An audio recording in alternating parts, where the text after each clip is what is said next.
Corey held Molly's leash with a firm grip as his German shepherd pulled him down the sidewalk. Corey's mother alternated between a skip and a slow jog to keep up with both son and dog. Good thing the park was only a block away. Corey turned around and stared at the 18-wheeler parked in front of their house. It represented everything that was making Corey upset. New city, new school, new everything. He turned back and tried to seem upbeat, but his mother caught the sadness etched onto Corey's face. "Son, I think it's time you try to understand where your father is coming from." Clouds darkened overhead, even though it hadn't rained in weeks. Molly pulled against the leash, harder now. The dog couldn't wait to play catch. "Mom, I've had the same friends for the last 7 years. I don't understand why Dad can't find another job here. Why Florida?"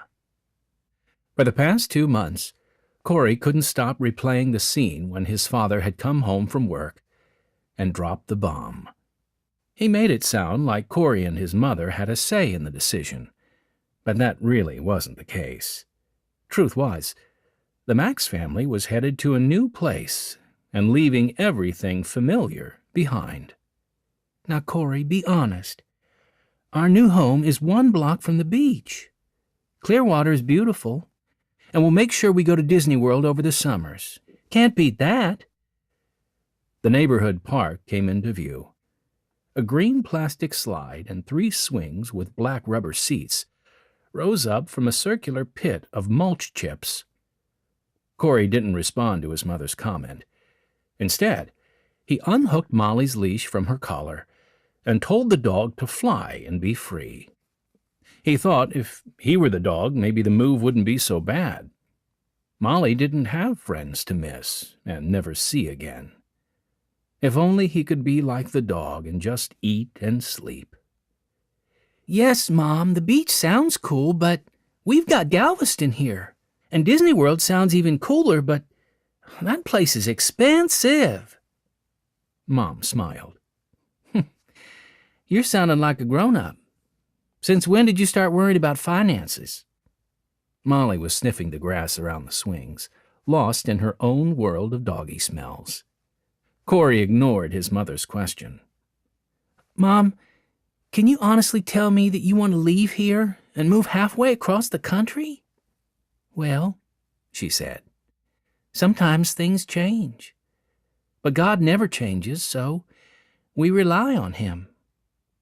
Corey wanted to believe what his mother was saying. He'd heard the Bible stories. He'd read them, too.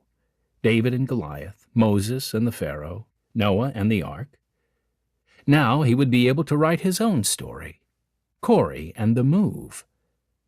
"Are you listening, son?" "Yes, ma'am." Listening and understanding were totally different things, though. Corey heard his mother's words, but believing that God was in control of everything was something entirely opposite of hearing. Molly finished her canine investigations. She returned to Corey's feet. Time for fetching. Corey took a tennis ball from his pocket and tossed it over the swing set. The dog took off like a bolt of lightning. Once the ball was securely trapped in the dog's slobbery mouth, Molly returned it to Corey for another round. "Corey, sometimes God calls us to places even though we aren't sure what will happen when we get there." Corey yanked the ball from Molly's mouth and threw it farther this time. It landed by the tree line. The faint sound of thunder echoed in the distance. Molly stopped in her tracks and turned to look at Corey. "It's okay. Get the ball, girl." Corey's voice reassured the dog. Molly snatched her target and brought it back to him. This time, his mother reached for the ball. "Corey, I love you. I'm sorry this move is scary. We're all wondering how it's going to work out, but what I do know is that God's in charge." Corey's mother launched the ball, sending the shepherd off on another mission. Watching his dog run toward the unknown darkness of the woods without a care in the world made Corey see a connection to his own situation. "Molly trusts us." The dog disappeared into the trees.